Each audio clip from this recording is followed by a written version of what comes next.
शांति।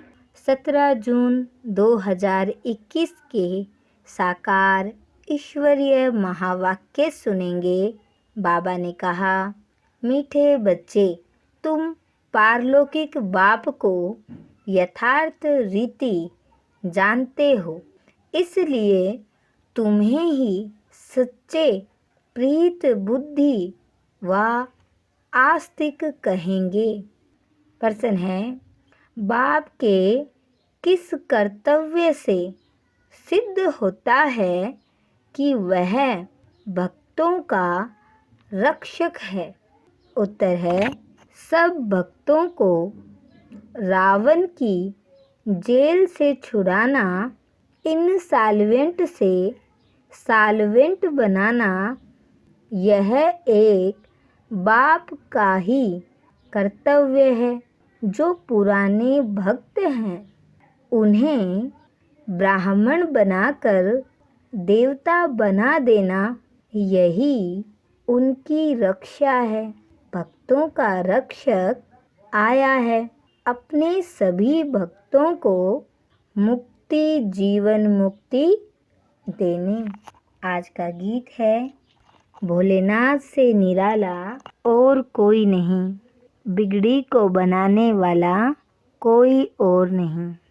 बाबा कहते, बच्चे, ये किसकी महिमा सुनी बच्चों ने? गाया जाता है, ऊंचे ते ऊंच भगवान, और भगवान को ही बाप कहा जाता है। वही इस सारी रचना का रचयिता है।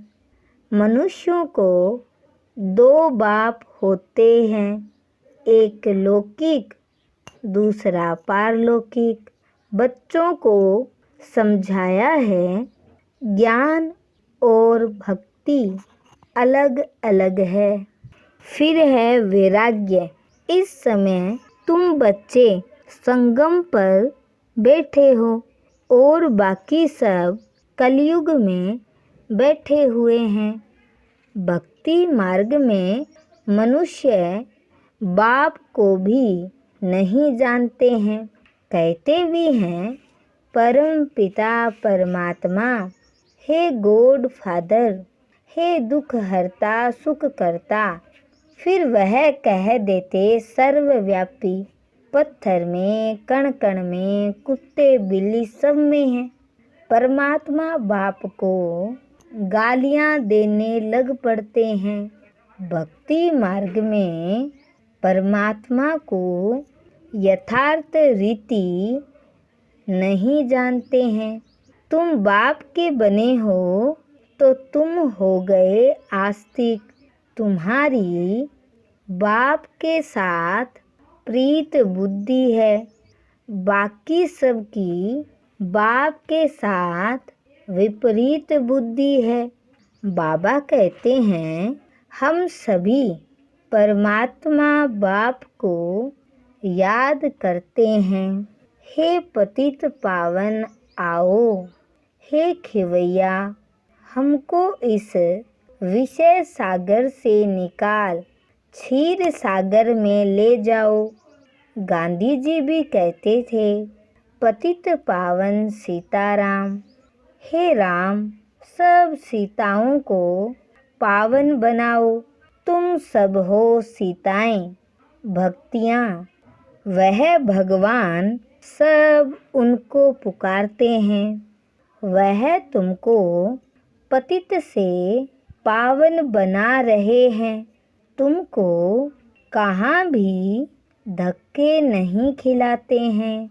ऐसे नहीं कहते तीर्थों पर जाओ, कुंभ के मेले पर जाओ। नहीं, यह नदियाँ कोई पतित पावनी नहीं है। पतित पावन एक ज्ञान का सागर बाप है। सागर व नदियों को कोई याद नहीं करते हैं, पुकारते हैं बाप को। हे पतित पावन बाबा, हमको पावन बनाओ। बाकी पानी की नदियाँ तो सारी दुनिया में है वह थोड़े ही पतित पावनी है।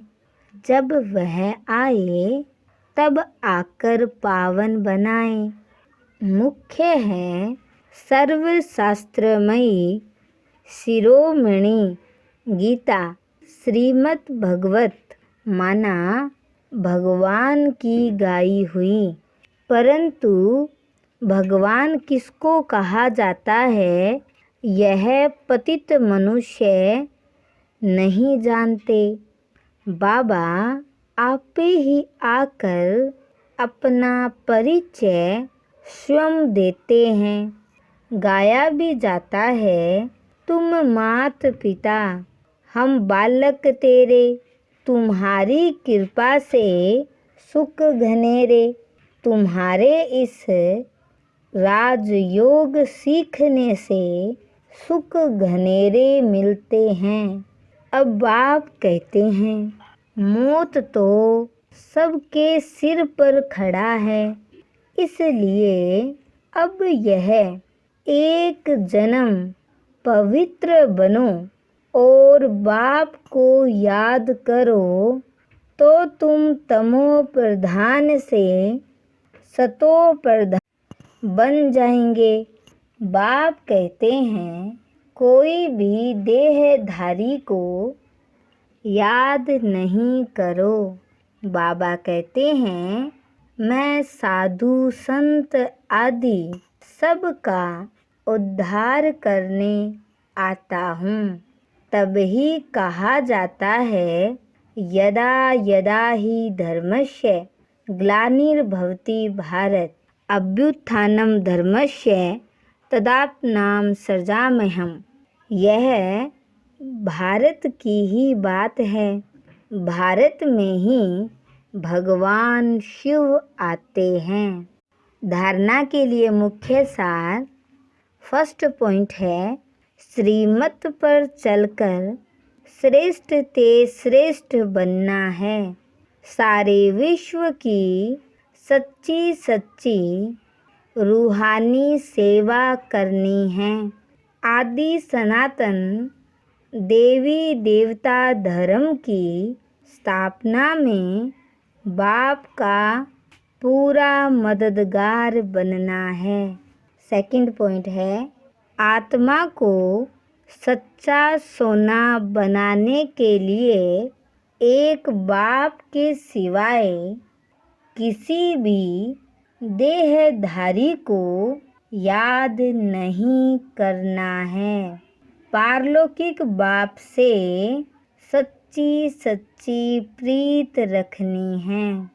आज का वरदान है अंतर्मुखी बन अपने समय और संकल्पों की बचत करने वाले विघ्न जीत भव। वरदान का विस्तार है कोई भी नई पावरफुल इन्वेंशन अर्थात खोज करते हैं तो अंडरग्राउंड करते हैं। आप भी जितना अंतर्मुखी अर्थात अंडरग्राउंड रहेंगे उतना वायुमंडल से बचाव हो जाएगा, मनन शक्ति बढ़ेगी और माया के विघ्नों से भी सेफ हो जाएंगे। बाहर मुक्ता में आते भी अंतर्मुख हर्षित मुख आकर्षण मूर्त रहो। कर्म करते भी यह प्रैक्टिस करो तो समय की बचत होगी और सफलता भी अनुभव करेंगे। स्लोगन है बीमारी से घबराओ नहीं, उसे दवाई रूपी फ्रूट खिलाकर विदाई दे दो। अच्छा, ओम शांति।